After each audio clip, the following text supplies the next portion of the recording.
Die, B***.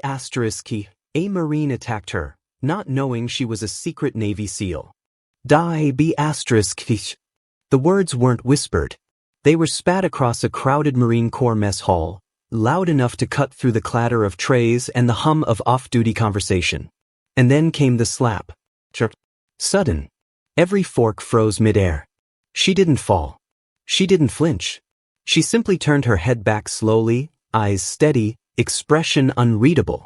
The Marine who struck her was bigger, broader shoulders, louder voice, fueled by ego and the confidence that comes from being surrounded by his own unit. "Watch where you're walking," he growled. It had been an accident. A simple shoulder bump in a crowded line. But pride doesn't need a reason. Around them, whispers began. Most saw a civilian contractor, plain clothes, quiet demeanor, no visible rank. She looked out of place in a room filled with uniforms and hardened postures. No one saw a threat. No one saw anything beyond what stood in front of them. She adjusted her tray calmly. "Apology accepted," she said softly. That only made him angrier. "You think this is funny?" he snapped, stepping closer. Chairs scraped against the floor. A few Marines stood halfway from their seats, unsure whether to intervene or enjoy the spectacle. He shoved her shoulder. Harder this time. Still, no reaction. But something shifted in the air. Because across the room, two men in unmarked Navy utility uniforms had stopped eating.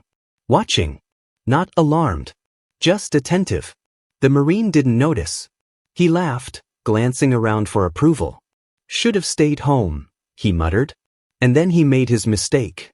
He grabbed her collar. Aggressive. What happened next was so quick most of the mess hall barely processed it. A pivot. A controlled wrist rotation. A precise shift of weight. In less than a second, the Marine found himself face down against a table, his arm locked in a position that made resistance pointless. No wild movement. No dramatic strike. Just clean, efficient control. She leaned slightly closer, not threatening, not angry. "You're in uniform," she said quietly. "Act like it." The entire mess hall had gone silent now. Even the two Navy men in the corner were on their feet.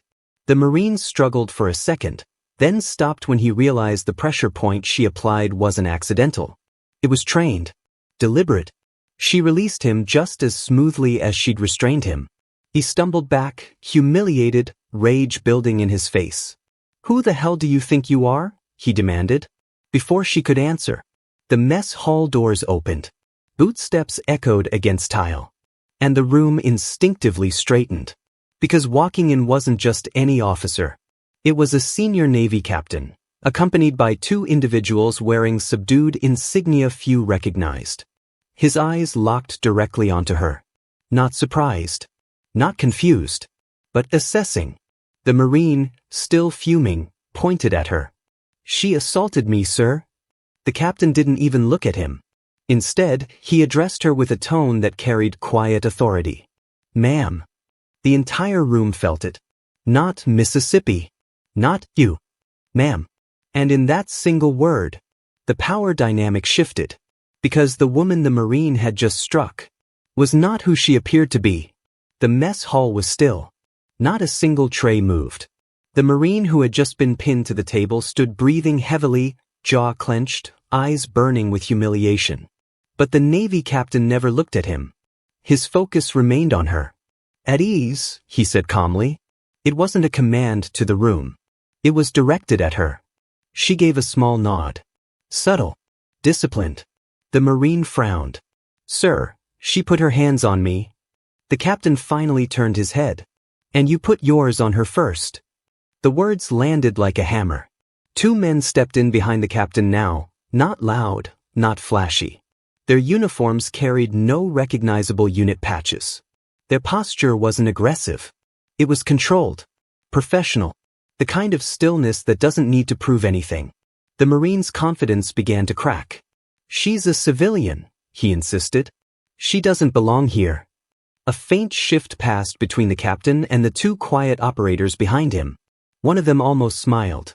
The captain stepped forward slightly. "Corporal," he said evenly, reading the name tape. "You don't have the clearance to know where she belongs." The room tightened. Clearance? The Marine blinked. What unit are you with? He demanded at her. She didn't answer.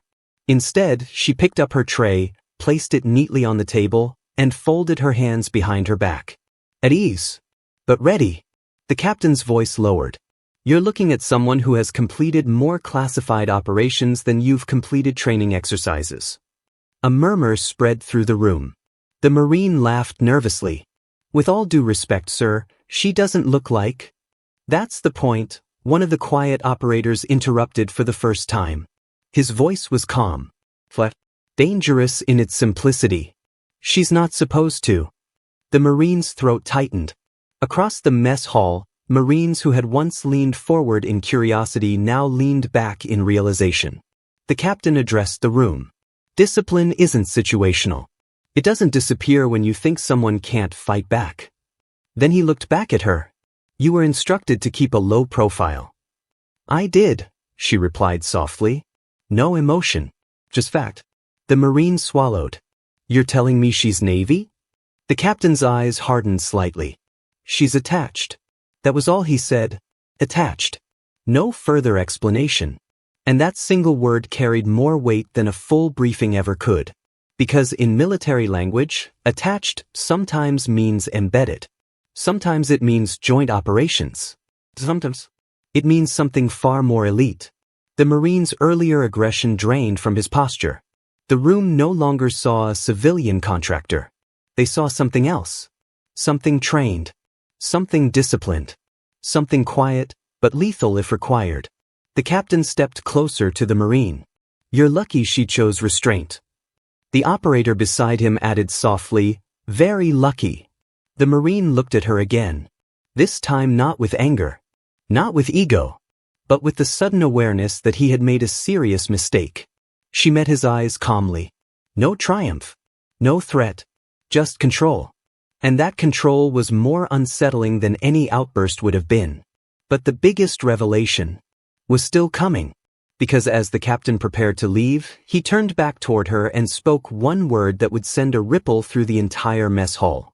Her call sign. And when they heard it, they would understand exactly who she really was. The Navy captain paused at the doorway. The entire mess hall stood frozen, tension thick enough to feel. He turned slightly, looked directly at her, and said one word. Specter. It wasn't loud. It didn't need to be. But the reaction was immediate. One of the Marines near the back stiffened. Another slowly lowered himself into his chair. Because while most in that room didn't recognize the name, a few did. And the ones who did understood exactly what it meant. The captain continued calmly. You're needed in briefing room 3 in 20 minutes. She gave a single nod. Yes, sir. No salute. No dramatics. Just discipline. The captain and the two silent operators exited the mess hall without another word. The doors closed. And the noise didn't return. Instead, whispers began. Specter? That can't be. I heard that call sign during a joint exercise debrief last year. Across the room, a staff sergeant quietly leaned toward the Marine who had started it all. You ever hear about the Black Tide operation? He muttered. The Marine shook his head slowly. The staff sergeant exhaled. Hostage extraction. No air support. Deep coastal insertion. Unit went dark for 48 hours. He glanced toward the doors she had just walked through. One operator moved alone through 3 structures and neutralized the threat before the main team breached. The Marine swallowed. That operator's call sign was Specter. The room shifted again. Because now this wasn't just rumor. It was legacy. Months earlier, in classified waters off the coast of an unnamed region, a team attached to a Tier 1 naval unit had faced mission compromise. Communications jammed. Entry route exposed. Primary team pinned down. She had volunteered to break formation. Not recklessly. Strategically. Moving through blind corridors and hostile terrain with surgical precision. Silent entries. No wasted movement. No collateral damage. When the dust settled, the hostages were secured before the main assault even regained control. The official report had listed minimal details. But the name Specter circulated quietly among those who needed to know. And now that name had just been spoken openly in a Marine Corps mess hall. The Marine who had struck her felt his stomach tighten. "You're saying that was her?" he asked quietly. The staff sergeant didn't answer directly. He didn't need to, because the difference between arrogance and understanding had already taken root. She re-entered briefly, retrieving a small black folder from the table. As she passed the Marine, he instinctively stepped aside. No orders given. No command issued. Just respect, forming naturally. She paused for half a second. Looked at him. Not cold. Not warm. Measured. "You represent more than yourself," she said calmly. "Remember that." Then she walked out. And the Marine stood there, replaying the moment over and over in his mind. The slap. The insult. The assumption. He had seen a civilian. He had seen weakness. But what he had actually struck was someone forged in silence, trained in shadows, and trusted with missions most would never hear about. The mess hall slowly returned to noise. But the energy was different, because that day, a lesson had been learned the hard way. And it wasn't finished yet. Briefing room 3 was quiet. No chatter. No idle movement. Inside, a handful of high-ranking officers stood around a digital operations table displaying satellite overlays and mission grids. The Navy captain from earlier was already there. When she entered, no one looked surprised. They simply made space. Because here, she wasn't an outsider. She wasn't a civilian. She was Specter. The captain gestured to the display. Joint operation. Coastal surveillance compromised. We move at 0400. She nodded once, studying the map. Analytical. Focused. Back in the mess hall, the Marine sat alone now. His earlier rage had faded into something heavier. Reflection. Across from him, the staff sergeant spoke quietly. "You know what makes Tier 1 different?" The Marine didn't answer. "It's not strength," the sergeant continued. "It's restraint." The words hit harder than any reprimand. Meanwhile, inside the briefing room, operational details flowed quickly. Insertion angles. Fallback contingencies. Extraction windows. Her input was precise. Concise. No wasted words. At one point, a lieutenant hesitated while presenting a scenario. She leaned forward slightly. "Your blind spot is here," she said, pointing to a narrow corridor between structures. "If they anticipate a frontal breach, that's where they'll reposition." The room went silent. The captain gave a small nod. "Adjust the approach." It wasn't questioned. Because when Specter spoke, she wasn't theorizing. She was recalling. Experience etched into muscle memory. Hours later, as she exited the briefing room, she crossed paths once more with the Marine from the mess hall. He stood at attention this time. Not because he was ordered to, but because he chose to. "Ma'am," he said carefully. She paused. He swallowed. "I was out of line." No excuses. No defensiveness. Just ownership. She studied him for a moment. "You reacted," she said calmly. "That's human." He looked surprised. "But discipline," she continued, "is choosing not to." The hallway felt quieter than before. Less tense. More grounded. He nodded slowly. "Yes, ma'am." She gave a small, approving nod and continued down the corridor, boots echoing softly against polished floors.